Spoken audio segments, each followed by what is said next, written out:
to get to know about your ambassadorial career or being a diplomat per se. When did it all start, and how did you get to the point where you are in South Africa now? Oh, it started by a mistake. A mistake? I became a diplomat, yes. I never wanted, I never really thought about it to be a diplomat. I joined the Foreign Service very, very young. I was an activist at university, busy in my activism, busy in moving people around causes and changing the situation at my university and making it better, like a revolutionary kind of activist. And I was the leader of the student movement as well in my university, and vice president of the university, because the vice president is a student. Usually the president is the president, and they choose a vice president every year. We vote for one. So our group was very active, and I just graduated, and then I joined the ministry not really psychologically prepared for this. For it, yes. And travel, and you will be out of your country, and and living all my life outside of my country. That was not my plan.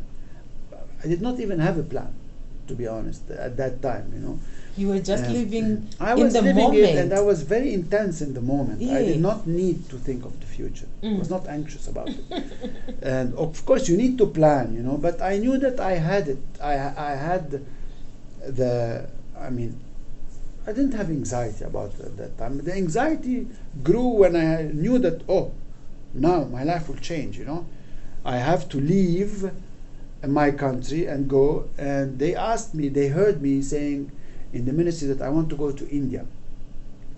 I don't want to go to those countries that people call A post, I didn't have any interest like other diplomats, they will count how much is the salary. And no, I just, I like Gandhi. I want to go to, and another, some writers and politicians in Lebanon who believe in this, as I was an activist in civil disobedience and in those kind of movements that were appealing to me. So I said I want to go to India, and did not even know what this means. I 21, 22 years old, like moving and starting a life at an embassy, not like a backpacker or something. So yeah, and then my life changed after that. Yes, it changed. Yeah. So, which other countries have you been posted to before coming to South Africa? So, I was after India. I went.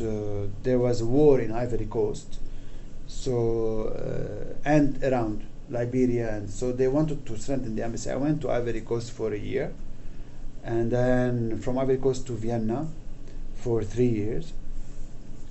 And then there was 2006 war in Lebanon, so instead of going back, I went to Poland, Warsaw, and then back to Beirut.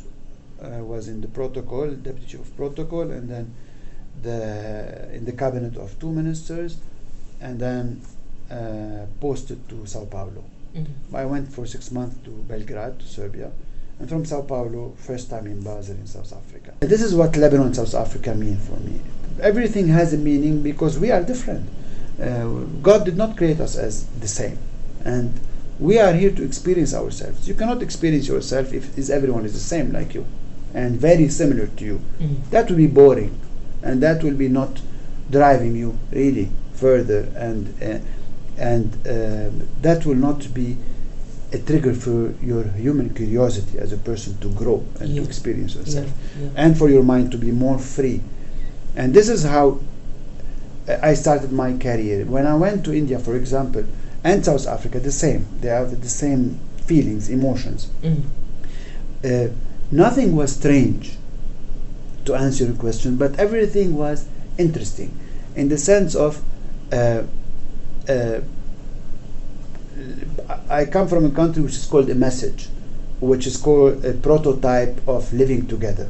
If we succeed, it's a message for the whole world, because we've got 18 religions in a very small country, and we need to find formulas, we need to find ways to accept differences and to live together. It's very complex. And South Africa is also in the same way, but in a different way, complex. and I like this.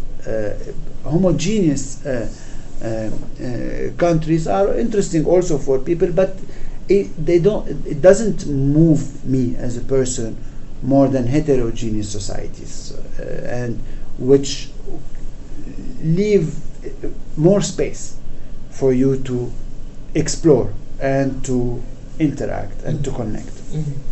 Lastly, when you go back home at the end of your tenure, what would be your key take-home nuggets from South Africa, and what would definitely you say? I have to tell you, I have to answer this. Maybe it's like an answer which is conventional, but I have to say what really is in my mind. Okay.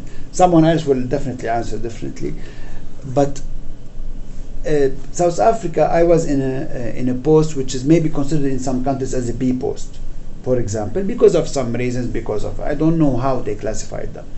For me, it was always an A post in my mind. And it has been proven for the last 6 years for me every day, but it became not facto, de jure A post when South Africa went to the ICJ. Yeah. It was only a confirmation of the way I think, because also everyone was interested in how this country broke the, let's say, between brackets, the rules, and went to the next level. Yeah. And took, in my opinion, took us all with it. So people became more interested internationally in South Africa, to be honest with you. Maybe some people like it, others don't, but internationally, South Africa became the champion of human rights. And I'm not using champion as the number one, as a champion like we use we won. No, yeah. because it's not about this. Yeah.